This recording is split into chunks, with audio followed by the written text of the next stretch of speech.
Today is 26th of January. There will be mayhem in the streets of Australian cities for and against Invasion Day, also known as Australia Day, the country's national day. And there will be the customary obscure gathering in Aegina, Greece, to celebrate the creation of the nation-state of modern Greece, today the Hellenic Republic. January the 26th, 1828, is the day the modern Greek state was brought into existence on the island of Aegina, with the swearing-in of Greece's first governor, Ioannis Kapodistrias. But it is a date that has only been recognised after years of campaigning by patriotic and often localist activists in Aegina as a national day of local significance. The modern Greek state was recognised by the international community only in 1832 with the imposition of a European, Bavarian, monarchy. The official Greek National Day is the March the 25th, coinciding with a religious festival, the Feast of the Annunciation. January the 26th is a day that has acquired associations with sovereignty, both in Greece and in Australia.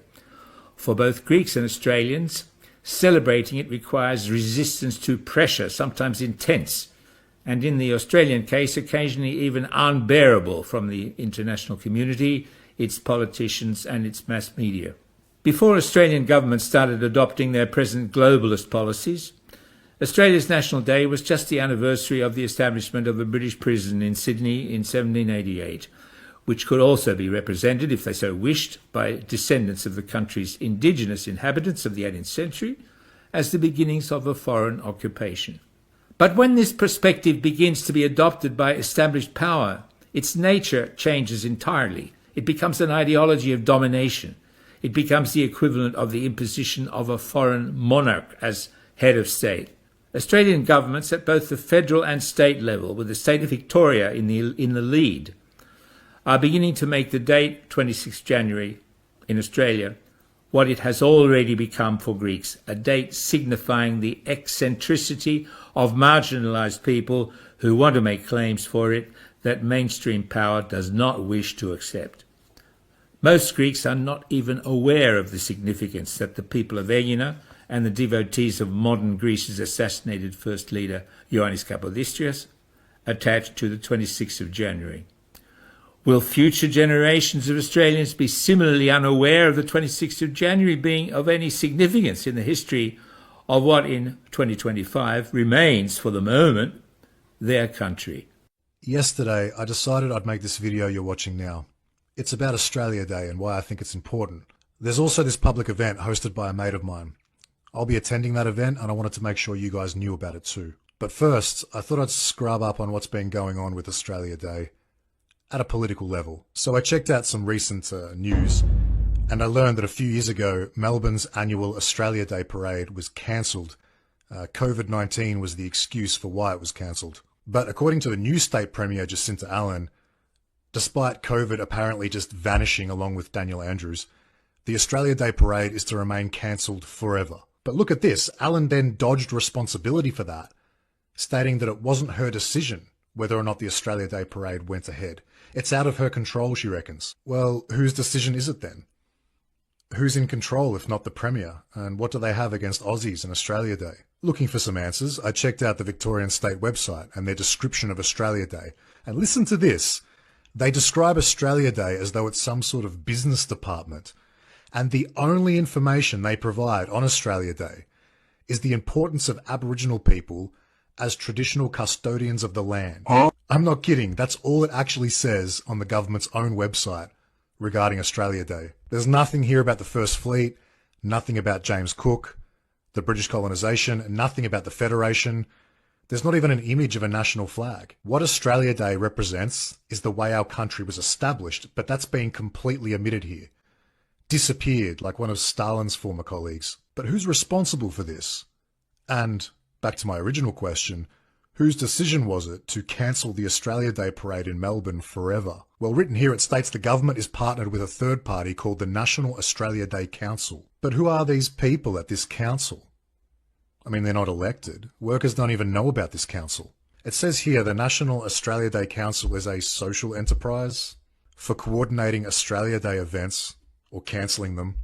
The council also decides who gets the Australian of the Year awards, dishing out plastic trophies to people like Amar Singh Awer Mabil, and Kariku Ohm. I'm sure these people all received awards purely on their merits. But the council's website also has zero information about Australian history and no national symbology. And just bear in mind, this is supposed to be the official website for Australia Day. There's not even an Australian flag on it. Then I saw this council has its own chairman. And check this out. The chairman of the National Australia Day Council, the guy responsible for all government Australia Day events, for all information that's available on Australia Day on government websites, and also for who gets Australian of the Year awards, is TV and music producer John Foreman. Who is John Foreman? Well,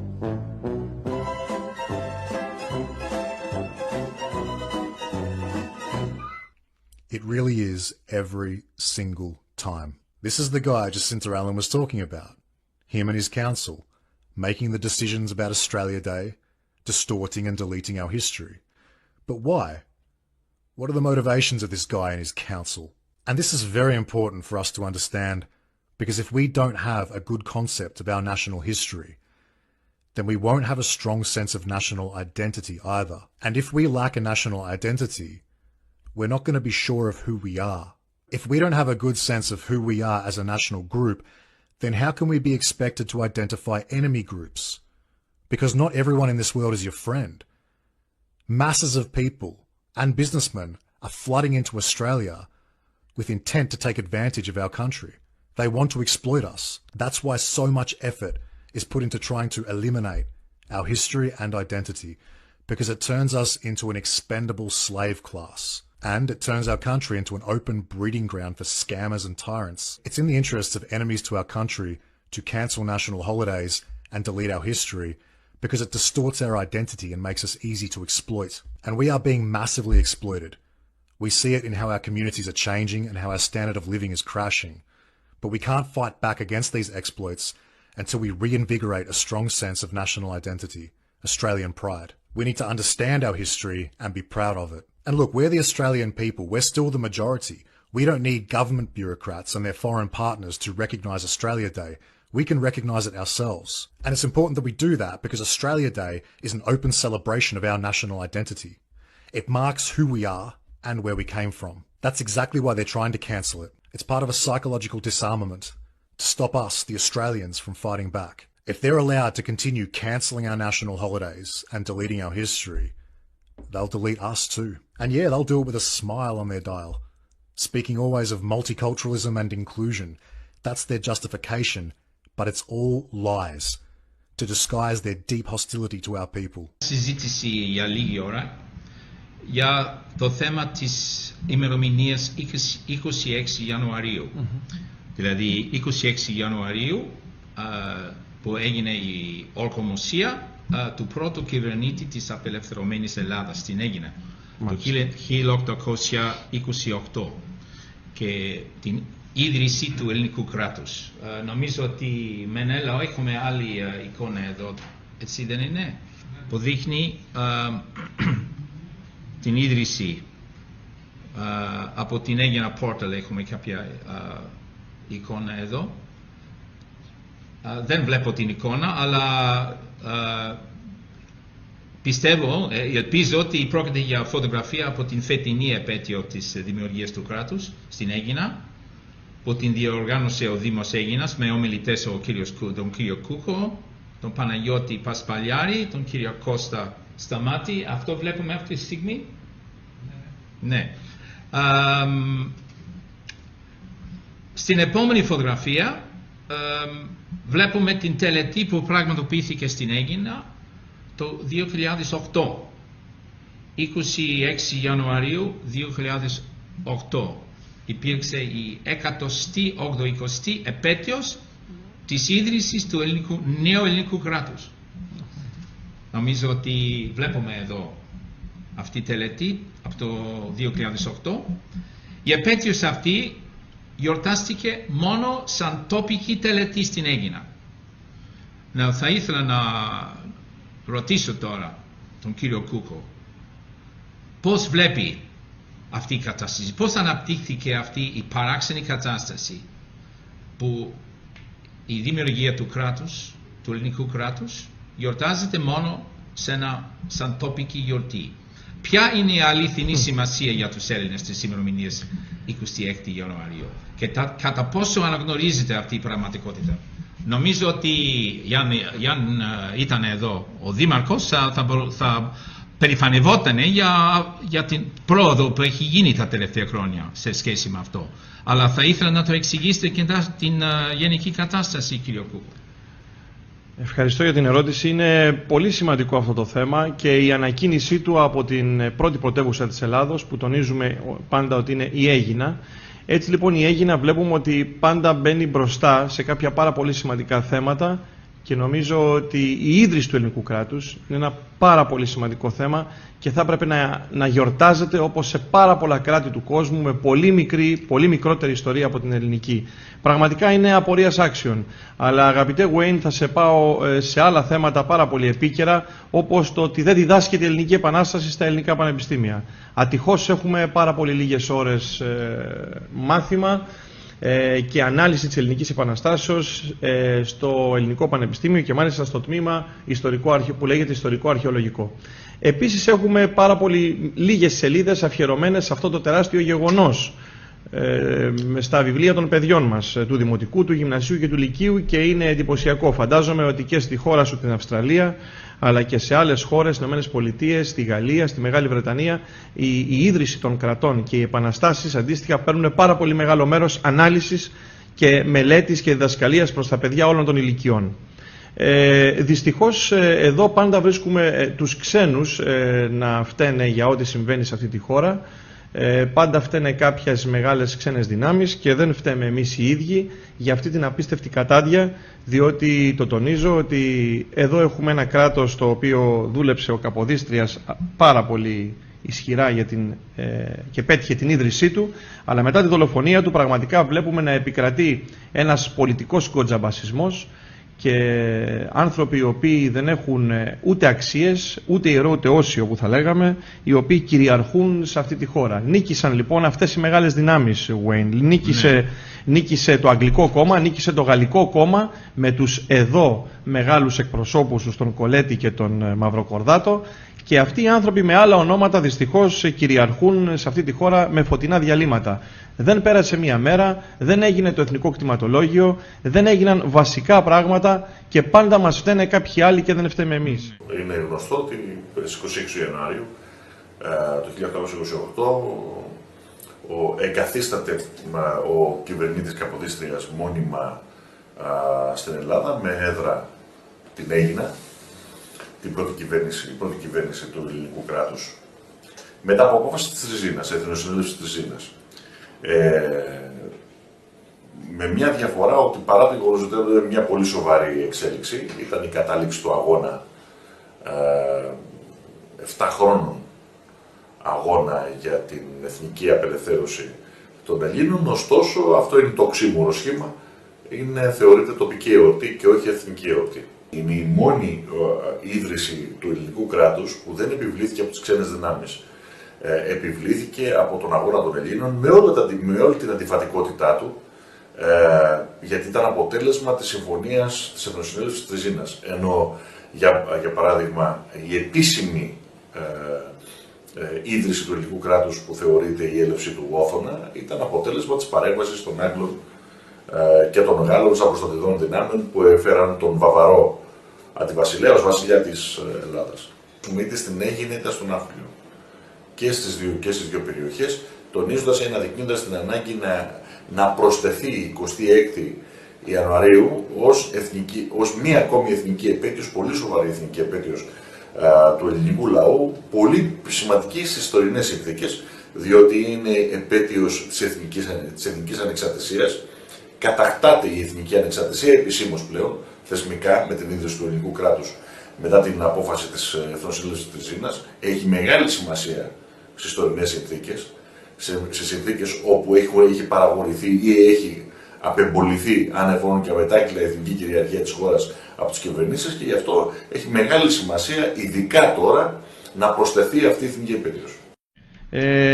Αυτή η εθνική εορτή, η οποία ξεκινάει από την Αίγινα, πρέπει με όλες μας τις δυνάμεις να υποστηρίξουμε τα επόμενα χρόνια, ώστε να γίνει γενική, πανεθνική γιορτή για όλη την Ελλάδα. Η ίδρυση του ελληνικού κράτους. Μάλιστα. Της 26ης Ιανουαρίου, και να μην γιορτάζεται μόνο στην Αίγινα, να γιορτάζεται σε όλη την Ελλάδα.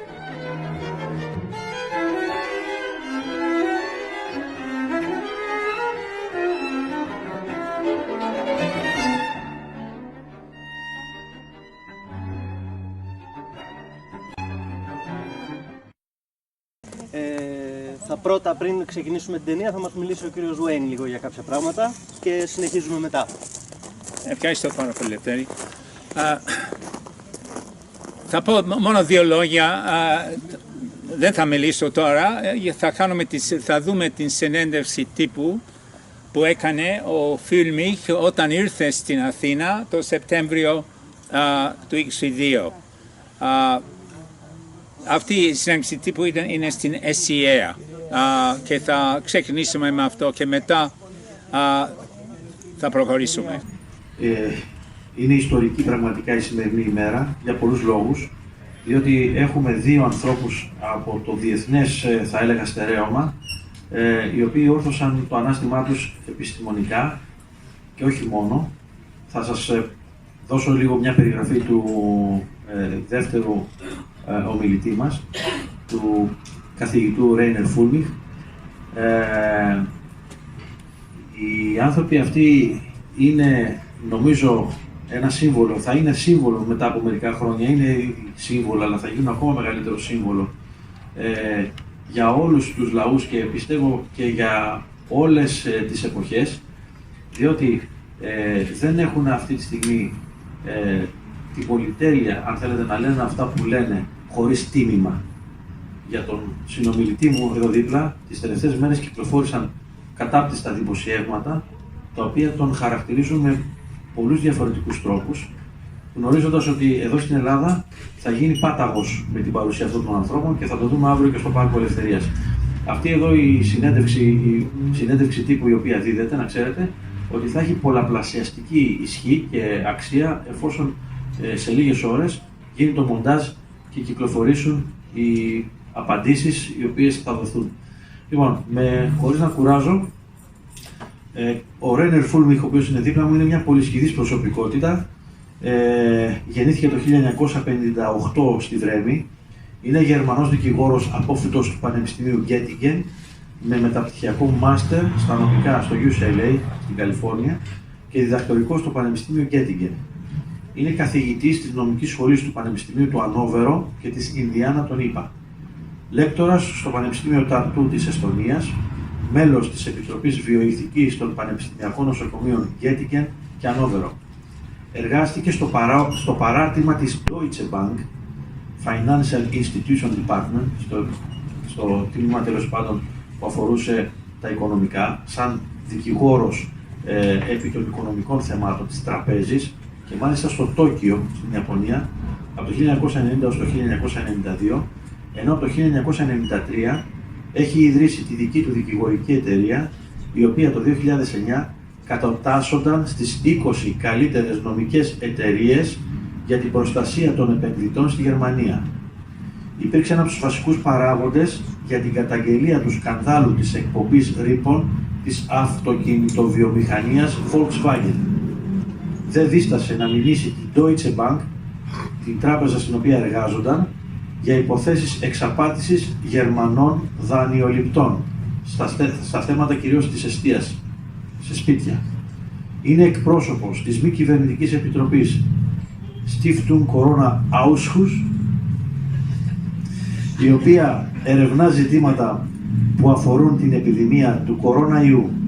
Συνεργάζεται με άλλα διεθνή δικηγορικά γραφεία για την προσφυγή εταιριών ή ομάδων πολιτών σε δικαστήρια των ΗΠΑ, των Ηνωμένων Πολιτειών, class action, λέγεται η συγκεκριμένη αγωγή που κάνουν, με στόχο την απέτηση αποζημιώσεων λόγω κακών χειρισμών των κυβερνήσεων κατά τη διάρκεια της επιδημίας και κυρίως τη χρήση της μη ιδιαίτερα αξιόπιστης δοκιμασίας PCR. Είναι πρόεδρος του γερμανικού κόμματος Die Basis, το οποίο ιδρύθηκε στις 4 Εβδόμου του 2020 από ακτιβιστές που αντέδρασαν στις πολιτικές που εφαρμόστηκαν κατά τη διάρκεια της επιδημίας. Το κόμμα αυτό, αν και νεότευκτο, κατετάγει 8ο στις πρόσφατες βουλευτικές εκλογές στη Γερμανία. Κυρίες και κύριοι, ο Reiner Fuellmich είναι έτοιμος να απευθύνει κάποιο μικρό μήνυμα αρχικά και να απαντήσει σε ερωτήσεις. Thank you very much. Just like Professor Sushari Bhakti, I am honored to be here for a very simple reason, because this is the cradle of democracy, and if the rule of law doesn't work, we will not have any democracy. As you have just heard, I'm a lawyer. Just like Professor Bhakti, it's a pleasure. As he said, it's a pleasure for me to be here simply because the weather is so much nicer here than it is in Germany. But it is also a pleasure because I always enjoy it when I talk to people who have open faces and open hearts, who are normal people. I hate it to be lied to, which is what we get from our politicians who are not our politicians anymore, and which is also what we get from our mainstream media, which are not our mainstream media anymore. Just like Professor Bhakti said, most of the politicians, most of the mainstream media, almost everything is owned by the people who are behind this. Now this, of course, sounds like a, yes, I'm sorry. It used to be so that I thought I led a normal life. I had a good life, just like Professor Bhakti. I have a perfect wife. I have 2 dogs who I love to run with. I actually used to come here to Greece, to the island of Crete, a lot, because I was a windsurfer. I still am, but I don't have the time for that anymore. And Crete is, of course, the perfect place for windsurfing. Everything changed when Corona came. And what I'm telling you now is something that, had somebody else told me this 2.5 years ago, I would have told them to take their pills, go see a good doctor, and things will be fine. But we are running out of conspiracy theories. We are running out of conspiracy theories because the horror movie which we are in turns out to be reality. But here's the good news. We can fight this and we will win this. Now, I, just like Professor Bhakti, am a man who comes in peace.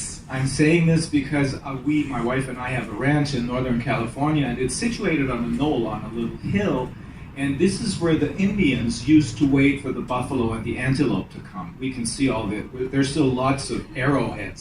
And when they come and greet you, they say, I come in peace. I do too. But I'm a lawyer, and I know if and when I have to fight in a court of law. I know how to do it. If we are pushed much further, we will fight.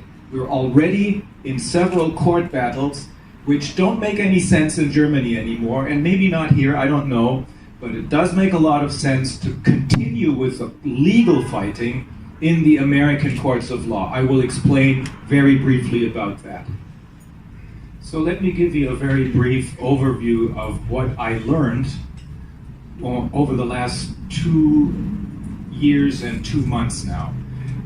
We started the Corona Investigative Committee in Berlin on July 10th of 2020.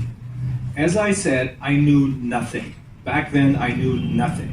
I was just hoping that because I knew we were being lied to by the politicians and by the mainstream media, I was hoping that I would, with my colleagues, be able to find some of the truthful aspects of this.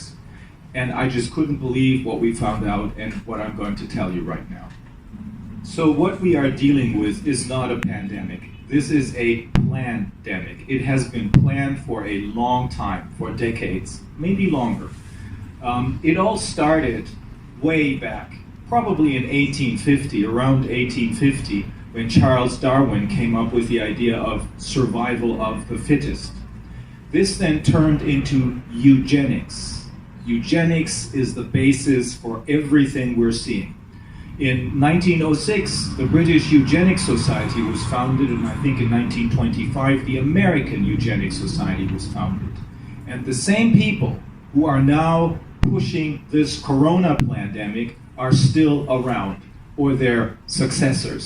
The same people. It's the same people with the same, well, evil minds. I'll explain.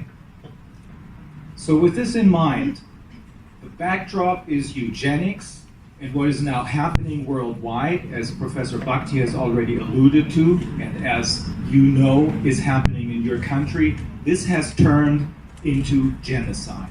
With this in mind, let me explain how we can show that this is actually true. I would say the Anglo-American financial mafia, which includes all of the banks in this entire world, including the central banks, the American Central Bank, the Fed, the German Central Bank, the Greek Central Bank, they're all owned by private people, by those who are behind this. And they have been looting and plundering our public coffers for decades, maybe for centuries, but I can trace it back to the last decades at least, the last 60 years or so. They've been stealing our assets by giving us money. It's like the Manhattan Purchase. They purchased from the Indians, I think it's the Algonquin Indians, the entire island of Manhattan for $24 worth in worthless beads and pearls. And this is what they have been doing over the last decades. You, Greece, are a perfect example, because this is what happened during the Euro crisis. They took away your ports and your airports. They're now owned, the ports are owned by the Chinese. They're part of this Anglo-American financial mafia. Not the Chinese people, it's not the American people either. It's the people at the top. And your ports are owned by the Chinese, the airports are owned by the Germans and the people who are behind them. The same evil forces that we're dealing with right now. Before I get to the point, I think most of you may remember that 12 or 13 years ago, we had the swine flu. That was their first attempt at a pandemic, the swine flu. They used it in order to divert our attention from their having stolen our assets. Why did they need to divert our attention? Remember that at the same time, we had the financial crisis, which started as a housing crisis in the United States and then turned into a worldwide economic crisis. We should have, and I as a former banker, I used to work for this criminal organization, Deutsche Bank. I should have known that they were stealing our assets. I should have known that they were trying to divert our attention from this catastrophe, from this world economic crisis, by turning our attention, by making us focus on the swine flu.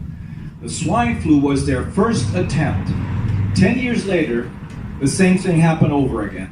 In 2019, in September of 2019, there was another much worse crisis, much worse. Banks would not lend each other money overnight anymore. That's called a repo crisis. And they realized that this time we would find out. This time there would not be any hiding for them. So they needed something drastic. We know this because we have a paper written by BlackRock on the occasion of the central bankers meeting, which is once a year. So at the start of the economic crisis in 2009, what we thought are our politicians, of course they're owned by the World Economic Forum, but they all said, this will never happen again, we will hold everyone responsible who is responsible. But that didn't happen. Instead, they printed money. By printing money, you don't solve problems. That's why 10 years later, in September of 2019, the same thing erupted again, but this time it would have been so much worse.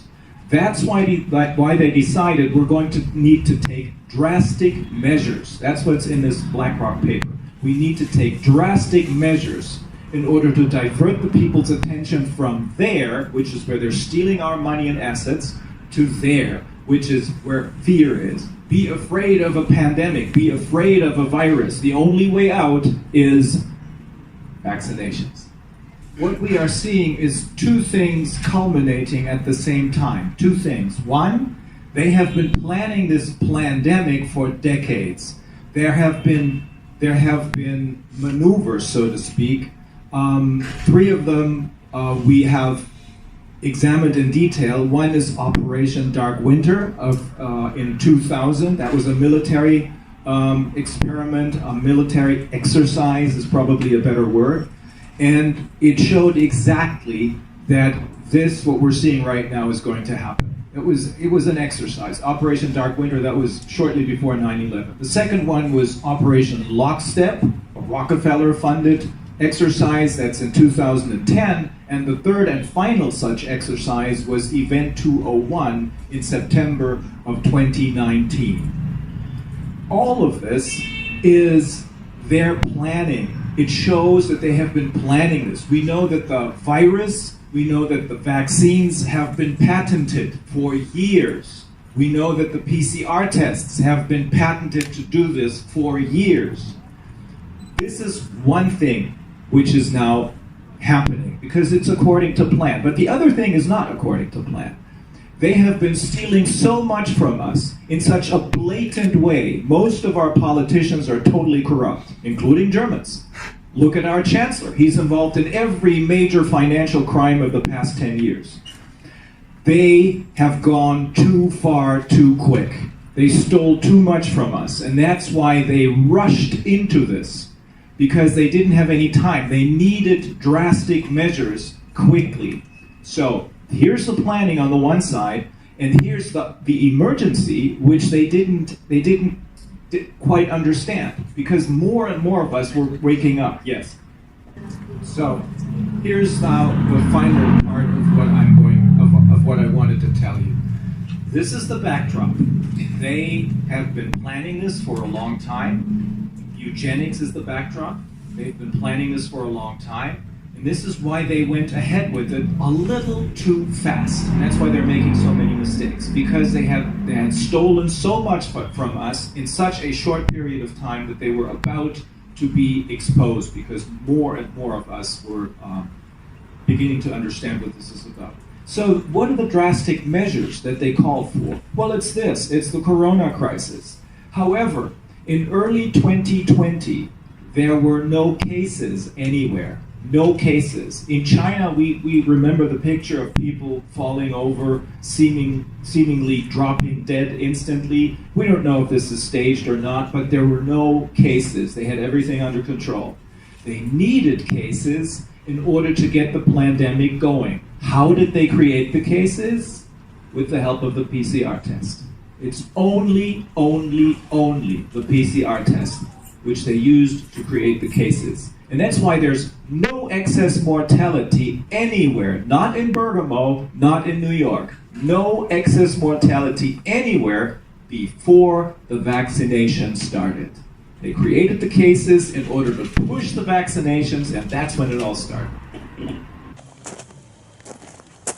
Λοιπόν, θα θυμηθείτε ότι όταν μπήκατε είδατε τον Fuellmich prisonnier. Μπορώ να πω ότι είναι λίγο παράξενο. Είναι λίγο παράξενο γιατί είναι λίγο παράξενο να ξεκινήσω την κουβέντα για τον Fuellmich με αυτή την φωτογραφία που είδαμε. Σήμερα φυσικά είναι φυλακισμένος. Όταν τον είδαμε για πρώτη φορά στην Αθήνα το Σεπτέμβριο του 2022 στο Πάρκο της Ελευθερίας, που μίλαγε στους υγειονομικούς και στα μεγάλα πλήθη Αθηναίων πολιτών, είχε έρθει σαν ήρωας μαζί με τον επίσης ήρωα, τον συνάδελφο του και τον μικροβιολόγο Σουκαρίτ Μπάκτη. Εγώ θα ήθελα να σας δείξω λίγο από αυτές τις σκηνές, αλλά έχουν εξαφανιστεί. Δεν υπάρχουν πια, δεν μπορείς να βρεις εικόνες από αυτή την συγκέντρωση. Δεν μπορείς να την βρεις στο ίντερνετ. Υπάρχει ένα site που έχει το βίντεο από εκεί, αλλά δεν μπορείς να το γράψεις. Δηλαδή προσπαθούσαμε να φτιάξουμε ένα αντίτυπο, αλλά δεν μπορούμε. Οπότε μπορώ να σας δώσω στο τέλος, μπορώ να σας δώσω το link αν θέλετε να δείτε αυτή τη συνέντευξη στο Πάρκο της Ελευθερίας. Μπορείτε να το δείτε στο ίντερνετ, αλλά δεν μπορώ να σας το δείξω εδώ τώρα. Και δεν υπάρχουν φωτογραφίες. Okay. Αυτό ήταν 2022.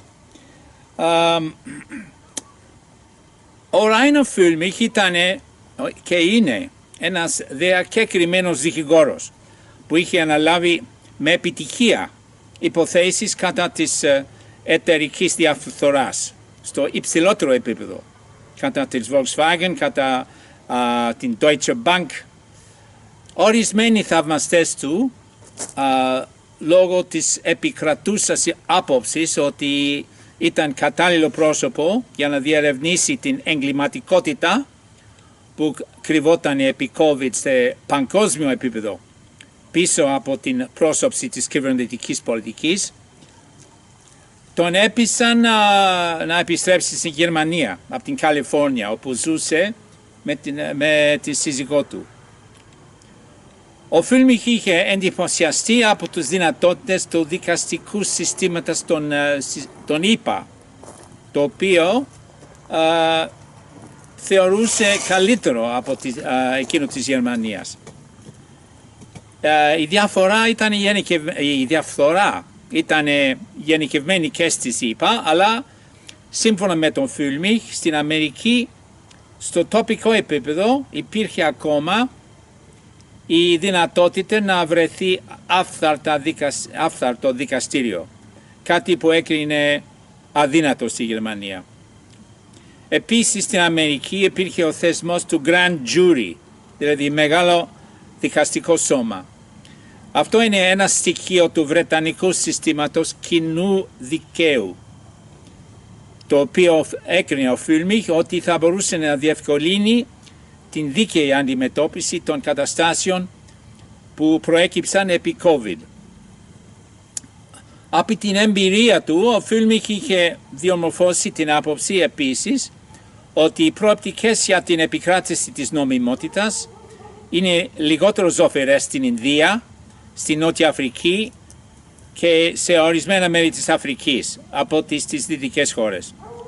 Είχε πιστεί επιπλέον από επαφές στην Νέα Ζηλανδία ότι το δικαστικό σύστημα των Μαορί είχαν δυνατότητες για την υπεράσπιση της δικαιοσύνης που δεν υπήρχαν στα δικαστήρια των Πακιχά, όπως οι Μαορί αποκαλούν τους Νεοζηλανδούς ευρωπαϊκής καταγωγής.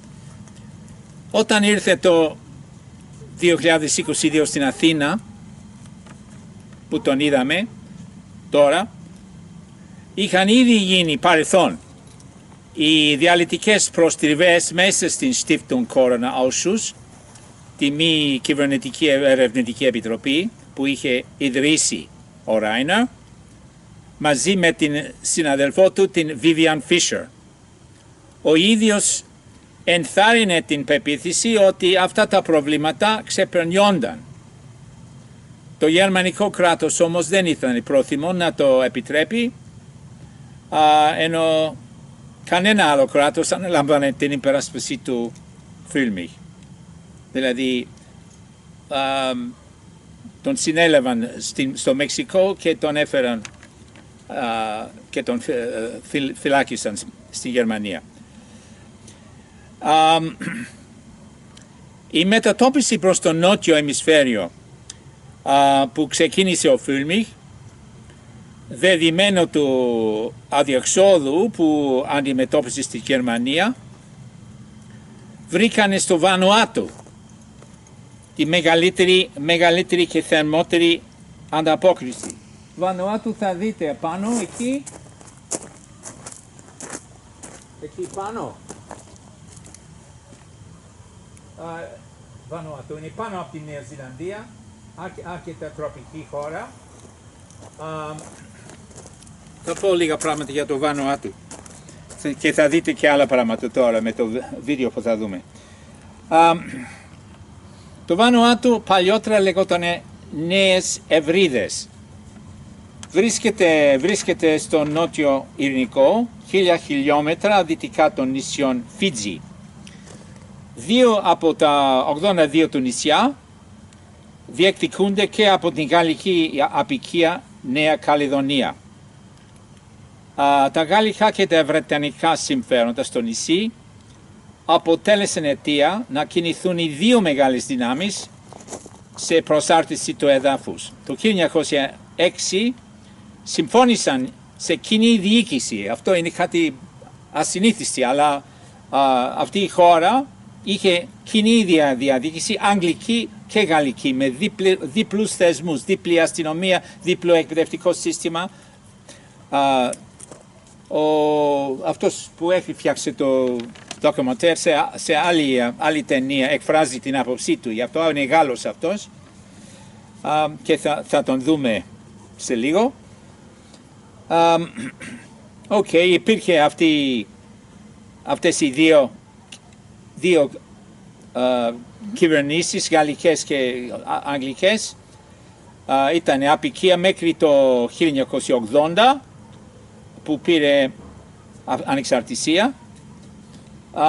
Απαγορεύθηκε όμως μέχρι τότε στους Μελενήσιους να αποκτήσουν υπηκότητα αγγλική ή γαλλική. Δεν μπορούσαν να κάνουν αυτό. Το 1980, όπως είπα, το Βανουάτου απέκτησε την ανεξαρτησία του.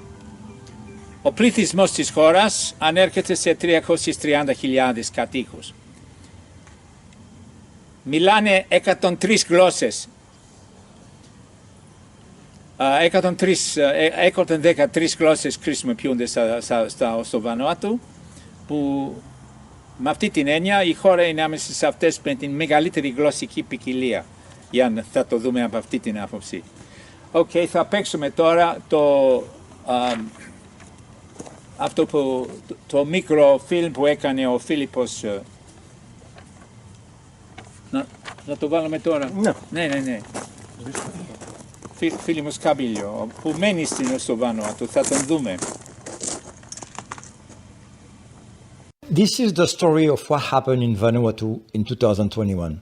Vanuatu is a small country of 300,000 people, and it's located between Fiji and Australia. So in 2021, I was working with two members of parliament to challenge the government decision to roll out the vaccination program, COVID vaccine with this experimental injection. So we did many videos with Member of Parliament Andrew Napwat and John Salong to warn people about the potential danger of this experimental injection. Then what happened is the government tried to find a way to arrest and prosecute these two members of Parliament because they were talking against the government decision. And then what happened also is that the social media platform here were blocking and censoring all these videos to warn people about this big danger that was happening in the country. So then we had to go international to make sure people can get the information one way or another. And through my contact as a filmmaker, I was able to contact Reiner Fuellmich. And then we did a piece with these two members of parliament for the grand jury. And then it went everywhere. And at that time, it was huge because it was maybe the last hope that we had for somebody to prosecute and jail these criminals. And we're talking about the UN, the WHO, the World Economic Forum, and the Bill Gates, etc.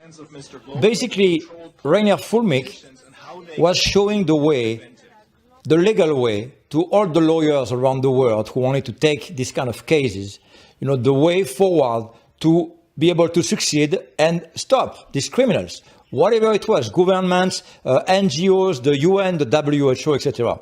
And then what happened, he get kidnapped and arrested and put in jail in Germany for what he was doing, basically. And then his trial have really been a joke, a complete blatant violation of human rights. So here's a message from two members of parliament of Vanuatu to encourage any politician around the world to raise their voice to ask the German government to release Reiner Fuellmich immediately. Thank you. In the year 2000, 2021, 2022, those are some of the years that the world faced, I can refer to as dark times in the lives of humanity. And as we all know, the COVID pandemic that was spreading across the nations around the world with the so-called narratives about, what countries need to do. And a lot of the countries were just listening to the advice and the directives that was coming from WHO, and no one was standing up to question the narrative, to question the medical supplies that were given to people through vaccination. And so I want to say that it was during those dark times that this world-renowned lawyer, Reiner Fuellmich, came up and started to speak on behalf of the voices that were silenced during that time. He came up and as a beacon of light, because he started the journey with his team and was interviewing leaders, was interviewing medical practitioners, top scientists. He was engaging them in the grand jury process that would eventually expose all the corruption and all the evil plans by these evil organizations that were trying to destroy the lives of humanity. And so we were so happy that Vanuatu participated in the grand jury, leading up to eventually leading up to the International Court of Justice. That was the plan. And we started exposing and telling the world what these organizations were doing to our people and silencing everybody, so that all the governments around the world were just following one narrative. And there was no opportunity for anyone to question anything going on at that time.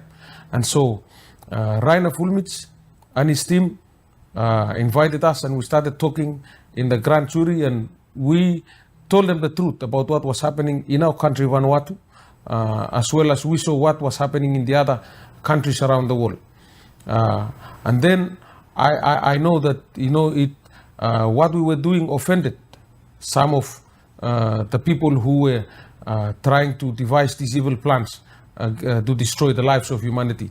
That's the very reason why they arrested Reiner Fuellmich. But I want to say, in our view, Reiner Fuellmich did nothing to destroy the lives of the people. It was these organizations, these evil organizations, that were coming up with their own plans to destroy the lives of the people. And when he stood up to speak against what they were doing, when he stood up to create a platform for us to expose what these organizations were doing, that's what got them offended, and that's the reason why they arrested him and put him in jail.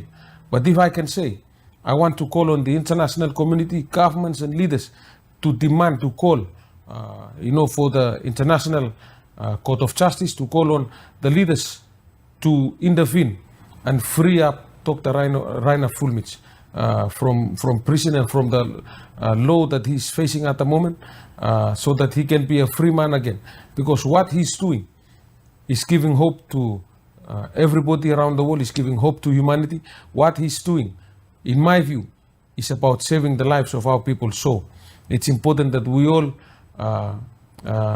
collaborate, we all come together through a concerted effort and demand that Dr. Reiner Fuellmich be released from prison, and for him to continue with the good work that he's doing to save the lives of humanity around the world.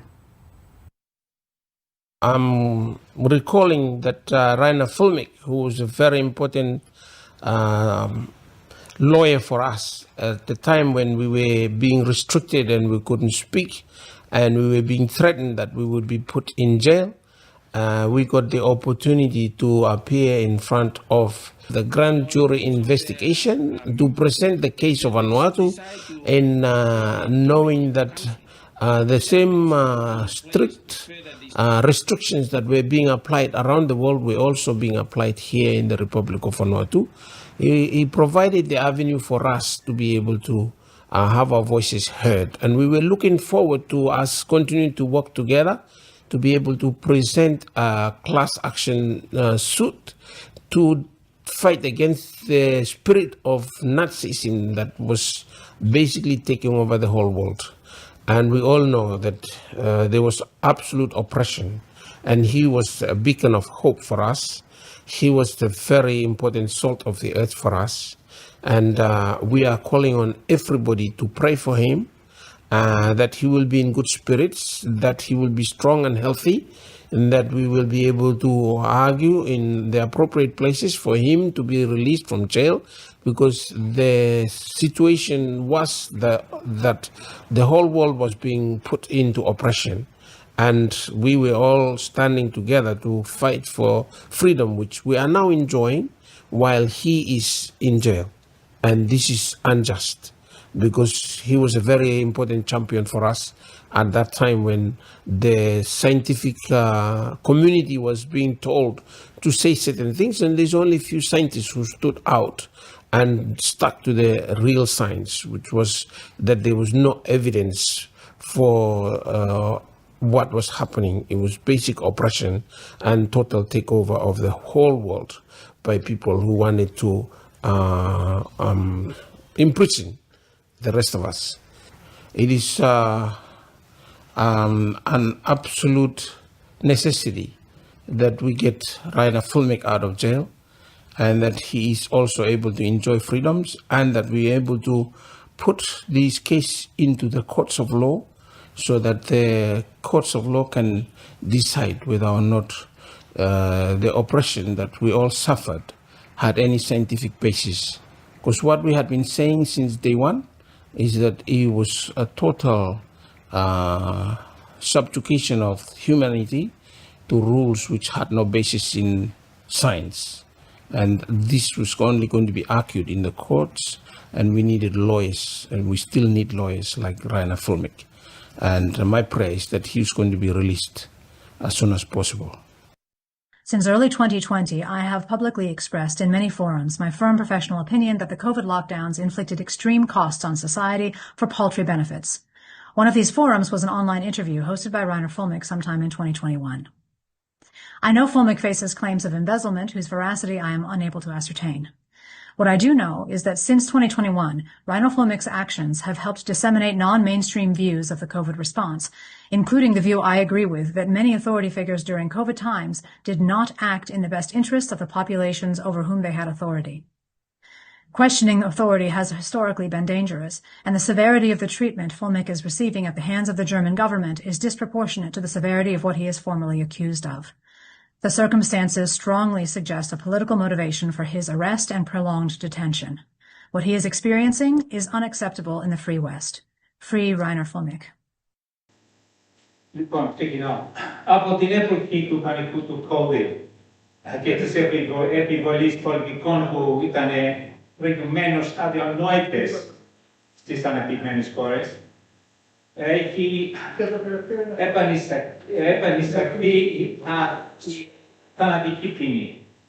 Ακόμα σε χώρες που την είχαν καταργήσει στο παρελθόν.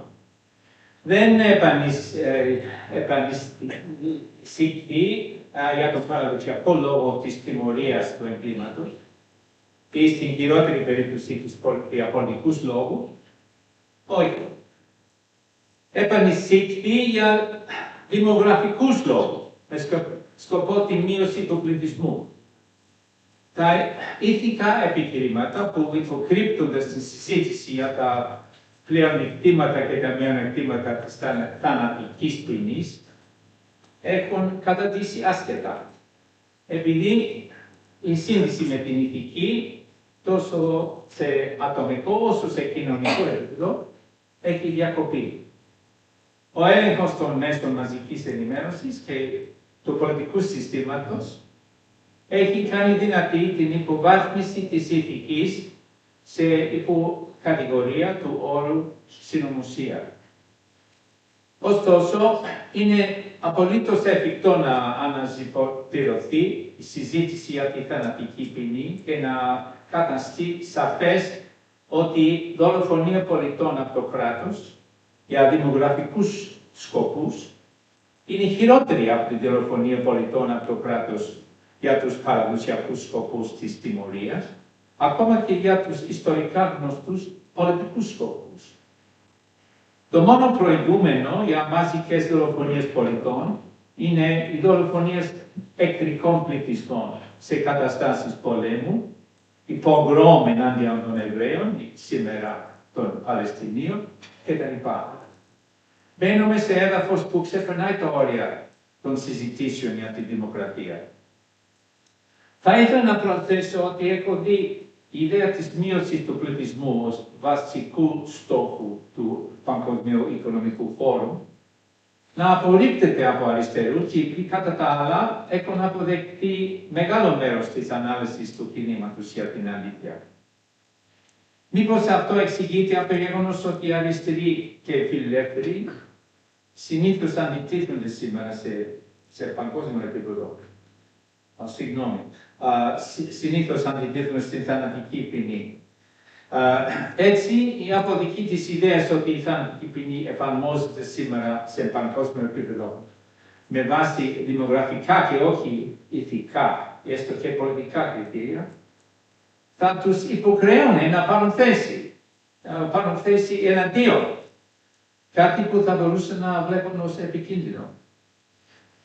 Το γεγονός ότι οι συντηρητικοί άνθρωποι είναι λιγότερο πιθανό να αντιτίθενται στην θανατική ποινή σε σύγκριση με φιλελεύθερους, επειδή δέχονται τον κόσμο, σε γενικές γραμμές δέχονται τον κόσμο όπως είναι άραγε άσχετο με το ότι το κίνημα της αλήθειας έχει αποδειχθεί κυρίως ως κίνημα της δεξιάς. Όπως γίνεται, δηλαδή μας λένε δεξιούς, αν είμαστε δεξιοί ή όχι. Ενώ οι αριστεροί συχνά παραμένουν εθνοτυφλωμένοι. Αυτή είναι η ερώτηση. Είναι είναι αρχή μια εξήγηση για τον λόγο που εμφανίζεται αυτό το φαινόμενο. To carry a pass. Reiner, do you think that same population is going to willingly say, oh yes, we're going to carry a pass again? No way, Jose. No way. These people are way too smart for that. Right, so what you're saying is that it's a battle of good versus evil. Absolutely. It's I mean it sounds as though I'm quoting from, I don't know, Lord of the Rings or something, but I guess pretty much everyone in the meantime, even those scientists, they agree this is good against evil. I would never have guessed that. The corruption is so pervasive. It's incredible to see how many doctors have sold their soul literally to the devil, and lawyers as well. These sociopathic globalists, Reiner, can they plead insanity? No. This is another thing we spoke about with Matthias Desmet. They do understand what they're doing. Insanity means there's several rules in U.S. law, the McNaughton rule, etc., Massachusetts test. But insanity is only if you do not understand what you're doing, or you cannot control what you're doing. And none of these two apply to the people who we're talking about. They know exactly what they're doing. They're still sociopaths, but they cannot plead insanity. There's a light so bright, burning inside. You got to feed it, oh heat it. Let it be your guide. It's only hope we have. Only hope we have. It's only hope we have. Only hope we have. Spirits calling through heart's desire, destroying fear with love's fire. Sleeping warriors now awaken to the cries of love's forsaken. Only hope we have. Αυτό που βλέπετε τώρα είναι έχει γίνει θεσμός στην Αυστραλία. Σε αρκετές πόλεις λέγεται Forest of the Fallen, δηλαδή δάσος των πεσμένων, και αυτοί είναι οι άνθρωποι, βλέπεις εκεί φωτογραφίες και ιστορίες από ανθρώπους που έχουν πεθάνει ή τουλάχιστον έχουν τραυματιστεί πάρα πολύ άσχημα από τους εμβολιασμούς. Αυτό δεν ξέρω κατά πόσο θα ήταν σκόπιμο να γίνει κάτι τέτοιο στην Ελλάδα.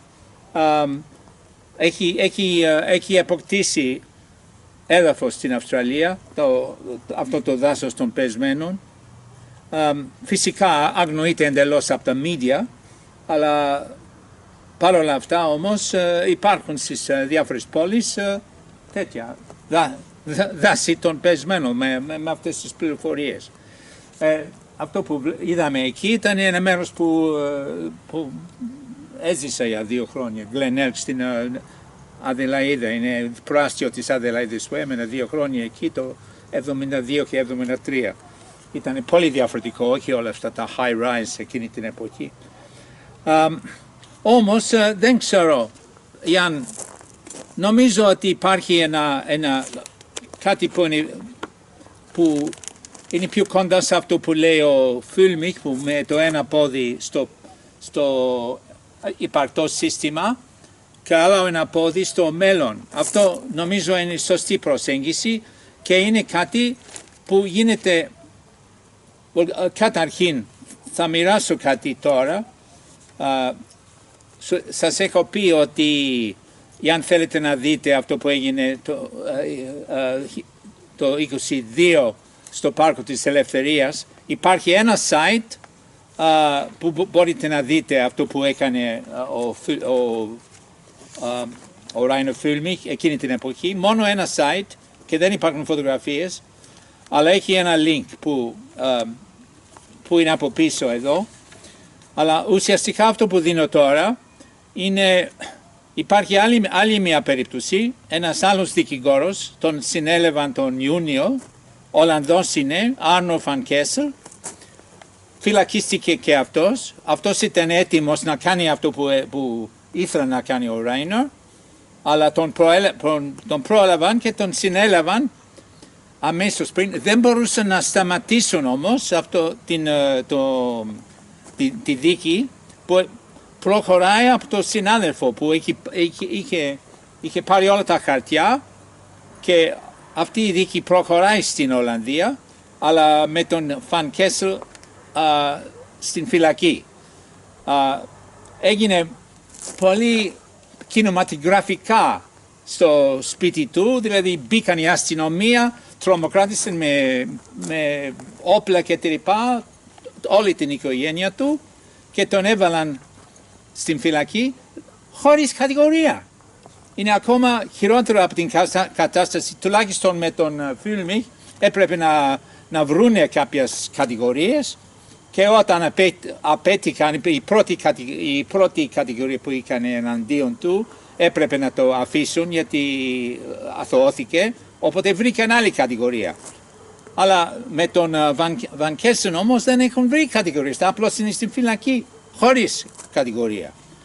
Όμως νομίζω ότι αυτή η ιδέα, το ένα πόδι στο υπαρκτό σύστημα και άλλο ένα πόδι στο μέλλον, είναι κάτι που είναι εφικτό. Και ειδικά ο Reiner λειτουργεί με ένα συγκεκριμένο τρόπο. Αυτός προσπάθησε να μπει στην εκλογική πολιτική βέβαια, που δεν ήταν πετυχημένη, όπως όλα τα μικρά κόμματα που φτιάχνουν τώρα δεν προχωράνε. Αλλά υπάρχει ίσως μια εξέλιξη. Ο Jim, πώς λέγεται, ο μεγάλος υπερασπιστής του Άρνο Φαν Κέσελ είναι πετυχημένος. Jim Ferguson είναι Σκοτσέζος. Αυτός έχει καταφέρει να κινητοποιήσει πολύ μεγάλους αριθμούς ανθρώπων. Γνωρίζουν μεταξύ τους και νομίζω ότι υπάρχει δυνατότητα καταμερισμού εργασίας ανάμεσα στο Reiner και το Ferguson και ανάμεσα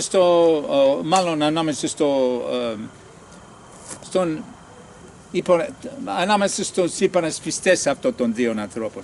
Εν πάση περιπτώσει, μοιράζω τώρα αυτές τις πληροφορίες για το Φαν Κέσελ και αν θέλετε να δείτε αυτό που έκανε ο Fuellmich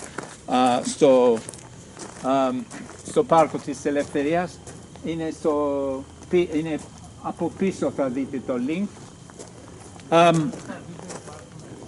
Ορίστε. Το υπόλοιπο. Για τα υπόλοιπα βίντεο, αν έχει link. Υπάρχουν για τα υπόλοιπα βίντεο link να τα δουν ολόκληρα. Όλα αυτά που είδαμε τώρα, ναι. θα το βάλουμε στο site.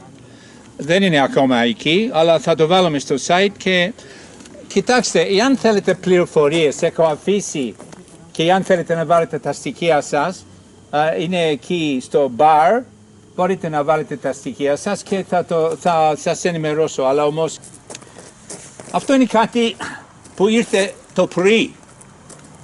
Δηλαδή ήρθε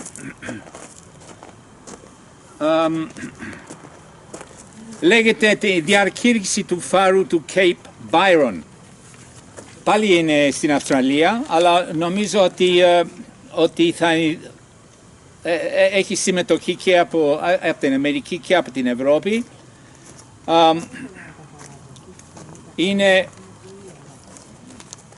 Λέγεται διακήρυξη του φάρου του Cape Byron. Και θα διαβάσω λίγα αυτό. Επειδή είναι το πρωί, μου ήρθε το πρωί και έπρεπε να το αντιγράψω με το χέρι. Ξεκινάει έτσι. Κατά διάρκεια της περίοδου του COVID, γίναμε μάρτυρες μιας άνευ προηγουμένου λογοκρισία των επαγγελματιών υγείας και της επιστημονικής κοινής γνώμης σε παγκόσμιο επίπεδο. Ως αποτέλεσμα, πολλοί στην Αυστραλία και σε όλο τον κόσμο εξακολουθούν να στερούνται ζωτικής σημασίας πληροφορίες. Αρκετοί επαγγελματικής υγείας εξέφρασαν από νωρίς την ανησυχία τους για την πρόληψη του πόνου, του θανάτου και της αναπηρίας. Γίναμε μάρτυρες κυβερνητικών πολιτικών που ανέλαβαν σταθερά, που αύξησαν σταθερά τα κέρδη των εταιριών και των κυβερνητικών φορέων, ενώ ταυτόχρονα χρησιμοποίησαν τη θέση επιστημονικής και εξουσίας τους για να αρνηθούν και να τιμωρήσουν όσους τόλμησαν να ασκούν τα δικαιώματά τους στην ελευθερία του λόγου και την ενημερωμένη επιλογή. Αυτοί οι επαγγελματίες υπόθηκαν σε αυστηρή λογοκρισία. Υποβλήθηκαν σε αυστηρή λογοκρισία. Anyway, αυτή είναι η αρχή του κειμένου εκεί, σε αυτό το site που λέγεται διακήρυξη του φάρου του Cape. Είναι, αν θέλετε να το δείτε, νομίζω ότι είναι πρωτοβουλία με μέλλον κατά τη γνώμη μου, που λέγεται lighthousedeclaration.org. Νομίζω ότι ίσως αυτή η διακήρυξη του φάρου είναι κάτι που δεν είναι απλώς μαρτυρία πένθους, ας πούμε, όπως η δάση των πεσμένων, που από μια άποψη είναι καλό ο κόσμος να γνωρίζει αυτό, και το ότι υπάρχει αυτά τα πάρκα στην Αυστραλία και αλλού. Νομίζω ότι υπάρχουν και σε άλλες χώρες, αλλά δεν έχω ακούσει ότι αναπτύχθηκε στην Ελλάδα. Αλλά νομίζω ότι η πιο θετική αντίδραση τώρα που έχουν περάσει λίγα χρόνια,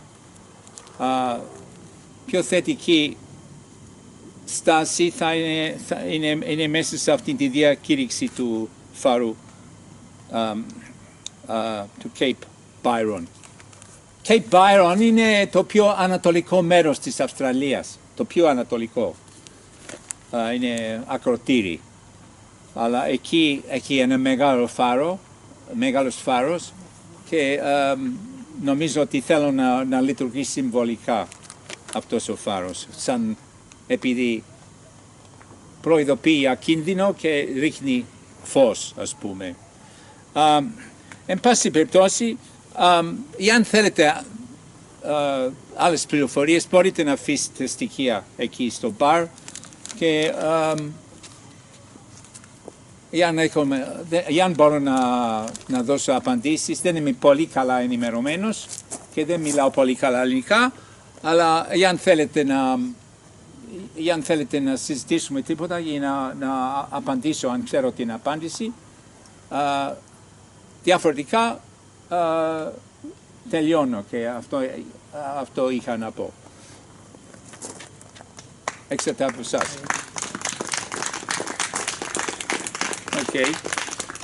Ευχαριστώ πολύ, Λευτέρη, για την... Εμείς ευχαριστούμε.